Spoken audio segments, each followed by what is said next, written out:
No. Okay, everybody, we're going to get started. We have a big day ahead of us. If everyone could just quiet down. I think people are going to be lingering in because it's not that easy to find, so I'm grateful that you guys are all here. You probably left about 45 minutes ago to find the room. But we're very excited to be here. This is a great day for those of you who have never been to this conference before. It's really filled with so much energy and so much information, and get your notes out, get your pens and papers. You're going to have a lot of questions. The whole day is really geared toward parents. So this is your time to speak directly to the scientists, directly to the clinicians, to answer your questions that you really need to know for your child and your family. So don't be shy. No question is too simple. No question is too complicated. They're here for you. They work every day for you. So it's your time to ask them anything that you want. We're starting the morning off with a lot of the more clinical aspects of things in terms of where we're going toward clinical trials and what we need from you as parents and caregivers. The morning is a lot more of what's happening right now. The afternoon is a lot more geared toward the details of various types of gene therapies. So we're going to be talking a lot of science, and we're going to be bringing it to the terms that we can all understand the best way possible. But these people are super smart, and they sometimes don't realize how little some of us know. So don't be shy to ask questions. We encourage you to do that because it really needs to be brought down to terms you can understand to make the best decisions for your kids. So with that, it's a really great honor for me to introduce our first speaker. I stand next to Dr. Terry Jo Bichell. She got her Ph.D. this year, and for those of you who don't know Terry Jo, you probably all do because she's a force to be reckoned with in the community. Terry Jo got her neuroscience Ph.D. Because of her son Louis, who was diagnosed with Angelman syndrome. So she went back to school and now is a doctor in the neurosciences. So we're very honored to have her here. She's been working for the last 18 years in Angelman syndrome and in the area of neuroscience. But Terry Jo now is actually the director of the A-BOM, which is the Angelman Syndrome Biomarker and Outcome Measure Alliance, which is a consortium between the ASF and FAST, as well as all of the various players in the industry, in pharmaceutical, biotech, and various technology companies. So she's really running that, and there was a meeting yesterday that was a marathon of essentially 12 hours of information. So she's really, really integral in that. And she's going to talk to you to explain to you in lay terms where a lot of your funding is going in order to help us come up with meaningful outcome measures and biomarkers. Terry Jo. Okay. Thank you very much, Allison. And thank you very much to everybody here for coming, and to the FAST organization for setting this up. It's just an amazing event. So I'm going to talk to you this morning about biomarkers and outcome measures. And why should you care about biomarkers and outcome measures? Or why does anyone care about biomarkers and outcome measures? But first, I'm going to start off just telling you why I care. This is a movie about my son, Lou. Well, you all can see that Louis, I told him, let's go out and feed the chickens. Come on, we got to put your shoes and socks on. And he's like, doesn't feel like it. And so I asked Anna, who might be in the room, who works with me. He was like, I want Anna to put my sock on. So Anna's putting one sock on, I'm putting his other sock on. Look how he's helping. Then he's like taking his shirt off. I'm like, no, put your shirt on. We got to go outside and feed the chickens. Come on. You don't need sound. And then I'm like, Lou, geez, stop that. And look, now he's like crabby. I'm like, why are you so crabby? You don't want to feed the chickens? Come on. Anyway, then I talk about how when Lou was born, everything seemed perfectly fine. And then as time went by, we realized that there was something different, something not right about Lou. And bit by bit, we got the diagnosis. By the time he was 1, we got the diagnosis. And at that point, we were told that he might never walk, he might never talk, he might never feed himself, He might never use the toilet on his own. It was a really, really devastating diagnosis for us. So, as you can see, Lou does a lot of those things. He also tortures the chickens.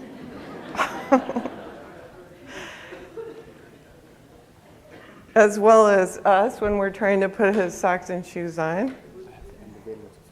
Okay, hold on. I think we may have sound for the rest of it. It'll be good, but I think I'm doing okay with the narration. Okay, go ahead. How do we fix it?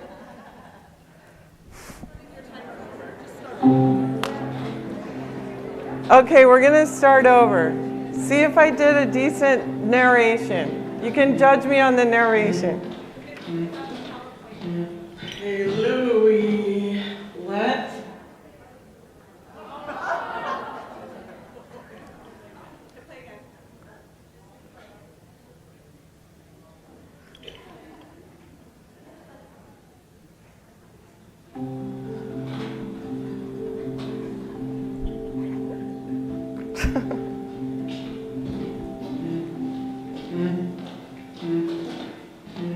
Hey, Louie, let's go feed the chickens. Let's put your shoes on. All right, thank you. Can you put the sock on? Like it's the worst thing that ever happened. Put the sock on right here. Put the sock on. Put your sock on. Can you put your sock on? You want me to do it? I'll do it. Here, let me have it. Oh, you want Anna? Anna, come over here. There we go. Sit up straight so we can put your shoes on. Shoes and socks. I'll do this one. Anna, you that one. Here we go. Go. There we go. I'm almost done. Yeah. Here's your iPad. You can have it back. Look, here. You put your... No, don't take it off. Here, put this one on. Put this one on. That's it. You having trouble? Yeah, I can't get that. Hold on. Here we go. Lou, don't do that. That's terrible. Are you crabby about it? All right, here we go. Let's go. Lou was born in California, and everything seemed perfectly fine when he was first born. But then a little bit after he was born, we could tell that there was something different. And since I'd already had 4 other kids before him, I knew that he wasn't communicating with me, which almost doesn't make sense, because how can a baby communicate with you? But I kept asking the doctor about it. Asking. Anyway, finally, when he was a year old, we actually got his diagnosis. And it was devastating. Because we were told that he might never walk, that he might never feed himself, that he would never be toilet trained in his whole life, that he would need people to take care of him in his entire life. It was just the worst possible news. So Angelman syndrome is a genetic disorder. What it means is to have Angelman syndrome is that there's a little gene on your mother's 15th chromosome that isn't working right. In Louie's case, he's actually missing that gene. That gene is UBE3A. And when you have Angelman syndrome, usually you have seizures, you have balance problems, you have some behavior problems, you can't sleep very well, and you can't talk. Right now, it's a really exciting time for people who have Angelman syndrome, because there are a lot of new treatments that are actually coming close to clinical trial that could turn on the paternal gene. So Louie's missing the maternal gene, but his paternal gene is there, and it's just silence. That's how everyone's is. And so all we have to do is activate the paternal gene or deliver another gene with a virus, a viral vector. And so these things are coming really close to clinical trial. In fact, they've already done these same technologies for other disorders and had success. Some of them are FDA approved already. So we're working really, really hard to see if we can get Lou in these clinical trials and get these clinical trials going before it's really too late for Lou.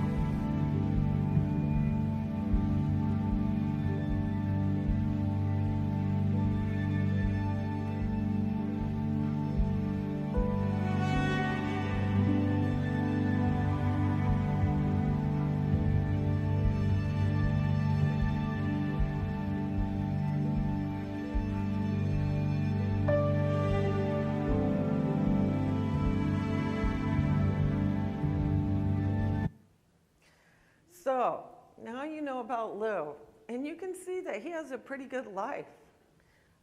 He does a lot of things. He walks, he eats well, he communicates in so many different ways. He hasn't had a seizure in 15 years. He's deletion positive. He sleeps okay. He's in full inclusion at school. You saw me working on some of his homework with them, looking at the scores. So why do we work so hard for a cure? Well, one of the reasons is Lou wants it. I've asked him, what do you think about this? He shows us a way that he's positive. He tells us that he's worried about it. He's a little scared. He puts his hand to his head and he goes, ah, like it might give him a headache. But he wants the best for himself and we want the best for him. I mean, that's the point of it. So what does a cure look like? What do treatments look like? This little movie I made, we only talked about the gene therapies. There are a lot of other therapies out there too. There's the OVID trial. There are a lot of really cool things coming down the pike. How much progress is enough? How much progress would be enough to make our lives better, to make his life better? Well, if he could walk 10% better, maybe his foot wouldn't turn in so much. Maybe he wouldn't fall and break his teeth. I don't know if you saw, but he's fallen and broken his front teeth out. He's just on Saturday, we went to the movies and he fell in the movie and split his lip right before the movie. He's going to be here on Saturday at the gala if his lip gets better. He has scoliosis and it's getting worse. If he walked 10% better, maybe that would slow down some of that. Communicating 10% better. Would that help? I think that would help a lot, sorry. If he would initiate more at the AAC, the iPad that he uses. If he could form a couple of words, he has a lot of sounds, but if he could form a couple of words, if he could form a couple of sentences, either on the AAC better or with gestures, however he wants to. If he could sleep 10% better. Louie's been in sleep studies and we know that he doesn't dream. He doesn't go into REM sleep. He sleeps pretty well compared to a lot of Angelman kids, but he doesn't go into REM sleep. What if he could dream? Even 10% more independence. He really wants to brush his teeth. He takes the toothbrush and he puts it in his mouth, but he just can't get it together to do the whole thing. What if he could do that whole thing? That would be a big deal. So, all these things, stamina, anxiety, memory, if he could remember stuff better, attention, if he could work things better with his finger. I promised him I wouldn't talk about his bowels, but it could help. So what would a cure look like? What would a cure look like? Better sleep, talking, running, helping his brain work better? How long would that take? How would we know if we got a new medicine, a new treatment in there? How would we know if it was working? What if it was working great, but it took years for it to really show on the outside? Wouldn't you want to know that it was starting to work so you would keep going with it?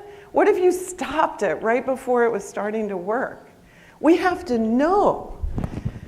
So let's see if this works. How do we measure progress? Well, we have to find out with sleep studies. We have to find out with things like actigraphy and polysomnography and gizmos under the bed and all kinds of other ways to find out how do they sleep? Do they have REM sleep? How many times do they wake up in a night? What if he started to sleep 2% better on the drug?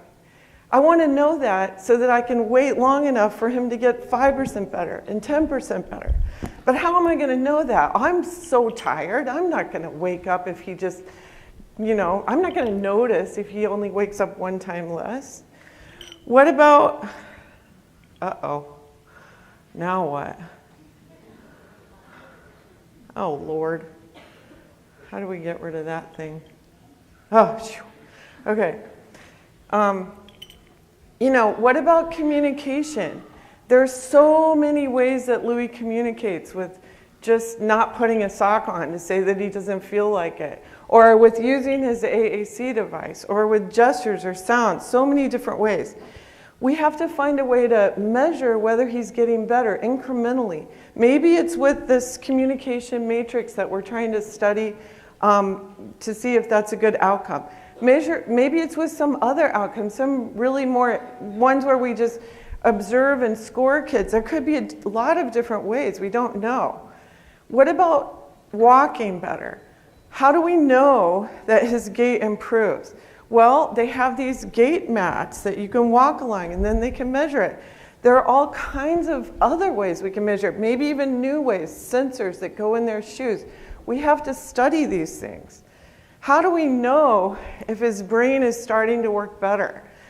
We might not be able to tell right away, but with an EEG, we might be able to see the patterns. We might be able to see the patterns get better, get a little bit more normalized, even if it's just a little bit. So the point is, we have to study all these things.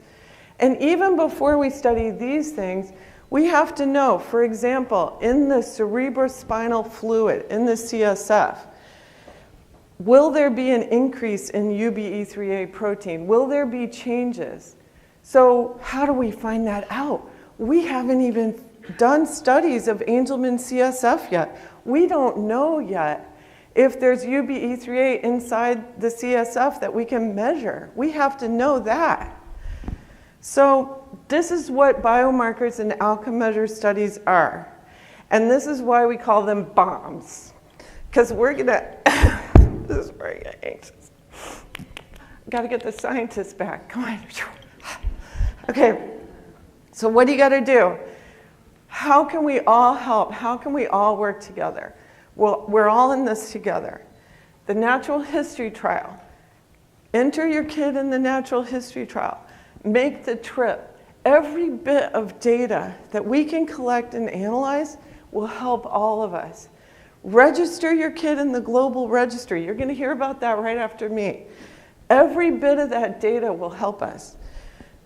Do the disease concept trial. You may be one of the people who's called on to do the interviews for that. They take a long time. You have to take the afternoon to really talk to people. Every bit of those interviews is going to help us. There's an anxiety study that's having a hard time recruiting. We got to find out about anxiety. Communication studies. Those are about to start. There are a few already going. Enter your kid. The CSF study, that's going to start soon.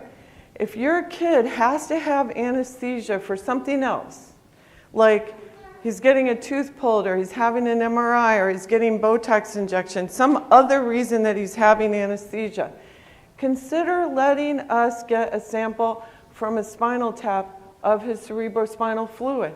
Don't put him under anesthesia just for that. Just get the spinal tap if he's going under anesthesia. And do the sleep studies.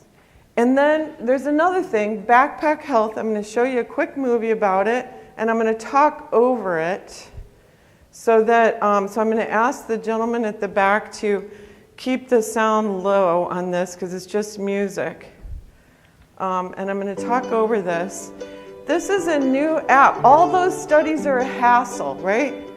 I mean, you got to drive your kid around. Can you reduce the sound on this for me, please? You're going to do, you got to tell doctors the same stuff over and over again. Wouldn't it be great if you could just enter this stuff once? If it could all go to the global registry, if it could all go to the natural history trial, if you put your kid in a new study, you could just send them the same information. We found a way to do that. It's with this thing called Backpack Health, and right now we're beta testing it. They're screwing it up. We have to help them make it better. So they're doing a special favor for people with Angelman syndrome. They're giving us this discount. At the end, it'll show you about it. You have to get it through your laptop or your computer. If you try to get it on your phone, you don't get the discount. So try it on your computer. But what's really cool about this is you can use this for the rest of your life, too. If your kid gets a vaccination certificate, you can use this to send the vaccination certificate to school or to camp.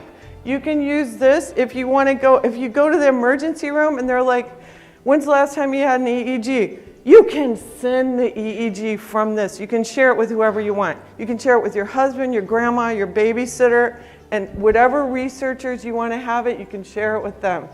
To me, this is a godsend. I've already put my kid in it, my husband, everybody in the family is in there, and we're playing with it. There are a lot of problems, and they're trying to make it better. But be a beta tester of this thing. Let's make it really work well for us, for Angelman syndrome. So that's another thing that we can do to work together. And they have a secret code here, or maybe it already said it, I don't know, about what, there it is. So the promo code is ANGEL. And I'll also put my email at the end of this, and you can email me anytime and ask me anything. So back to biomarkers and outcome measures. Here's what we're doing. We came up with these focus areas that we think are the most important things for families with Angelman syndrome, but we're not sure. Are these really the right areas to concentrate on? EEG, quality of life, cognition, development, we don't know. And we have to try to measure whether those things are better or worse, right? So we're doing all these studies now. That's the first part of that slide. Those are the biomarkers and outcome measures study. Once we find the right ways to measure stuff, then we can go to clinical trials, and then hopefully those will lead to better outcomes. So I have one more movie here, and this is going to be a little controversial. It's in draft phase. I want you all to, I put my email on the bottom. I want you to email me, good or bad, if you like it or don't like it. But this is one last thing that we decided to do to try to get people interested in the biomarker. Hi, I'm Lena Bichell, and this is my brother Lou. My name is Lou Bichell. I'm an 18-year-old guy with Angelman syndrome. This video is pretty cool because in real life, I can't talk. In real life, Lou uses signs and sounds and an iPad to communicate, and he gets his message across really well. But Lou loves movies, making and watching movies. He saw an animation our friend made, and he loved it, so we decided to try it out on ourselves. So, listen, I'd like to be able to talk for real, and these days there are new treatments that, who knows, could help me and help all of us with Angelman syndrome. But for that, I need your help now with biomarkers and outcome studies. BOMs. I'm looking at you, people with Angelman syndrome. Get your families to enroll you in studies. We need you to help all of us. Just do it. Do the biomarkers and outcome studies. Do the natural history studies. I did it, and so can you. Yup, you could say Lou is a study subject extraordinaire. Even I've taken part in several studies as a sibling control. It's cool. You want to know what a biomarker is? Well, it's a long word for something simple. Biomarkers are things doctors can measure to tell them what it's like to have Angelman syndrome. What's in our blood, what's in our EEGs, what's in our minds. These come in really handy when the docs want to see if a treatment is working. You and I know what it feels like to have Angelman syndrome, but the doctors don't really know. And this is how we teach them. And this is how we, everyone who knows and loves people with AS, get involved. And learn more about our friends and family members and about what we can do to help them. Outcome measures are different from biomarkers because they don't involve blood or pee or brain waves. The doctors get outcome measures from just watching us do stuff or asking questions, mostly asking our moms. Or sisters, dads, even grandmoms. First, they have to measure stuff in regular people with Angelman syndrome and regular people without Angelman syndrome, without any drugs. This is what they call a natural history trial. And it just means that there's just studying us as we naturally are. The baseline naturally you. Then, later, when it's time to test the new drugs, the doctors will know what to look for. This isn't hard, I'm telling you. I've done lots of these studies. You go to a hospital or a doctor's office, and someone who is, well, mostly nice, asks you to do kind of a lot of ridiculous stuff, like stack blocks or stand on one foot. Let me tell you, Lou is great at showing off his skills, especially jumping. Just do it. It doesn't hurt. If you can't stack a block or whatever, don't feel bad. The doctors need to know that. Maybe a drug will help us stack stuff better someday, which isn't a half bad skill. I mean, if I could stack stuff better, I could work at a coffee shop or, yeah, a donut shop. Yum. Well, I'm telling you now, sometimes there are needles involved. Nobody likes needles, but sometimes you gotta do what you gotta do. They might do a blood test or put you under for an MRI, and yeah, okay, shots hurt, but only for a second. What's in it for me, you say? Well, nothing really at the beginning. You're in this for the long haul. Actually, we're all in this together. I'm looking at you, people with Angelman syndrome. This is a way we can help each other, make a contribution, and change the world. We got this. That's really all I wanted to say right now. Just do the studies. If you have any questions, email A-BOM and they'll get an answer to you. And maybe someday, if we get this all done, maybe I'll be able to call you and talk to you about it myself. That's my brother. Go Lou! Okay, so that's really my talk.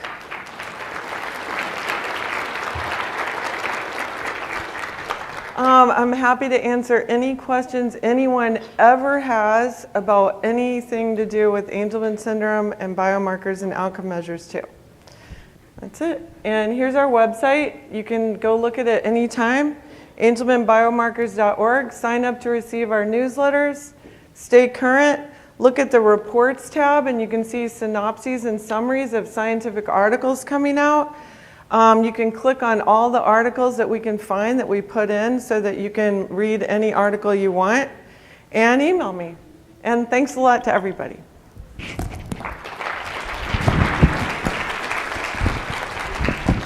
Thank you, Terry Jo. We'll, for the sake of time to try to catch up, we'll keep a lot of these questions for lunchtime. So all the speakers will be in here having lunch, so feel free to come and speak to them at any time.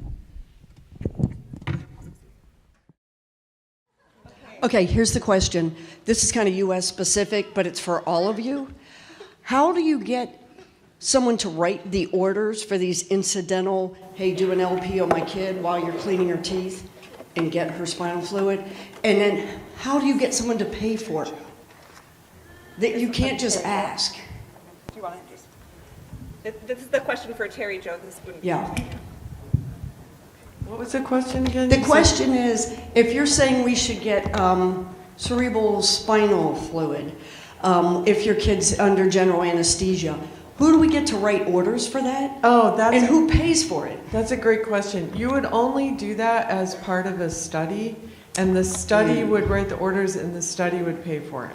Okay, question number 2. If you have a kid that's 29 and she was diagnosed by high-resolution chromosomal studies, pre-molecular anything, how do you get someone to write an order to go back to a geneticist for essentially no reason to get more detailed How genetic many information. geneticists do we have in the room? Please raise your hand. we have 1 minute, so shut it. Okay, I want you to see all these people whose hands are raised. You go right and ask one of them, and they'll take care of you. Okay, thank you.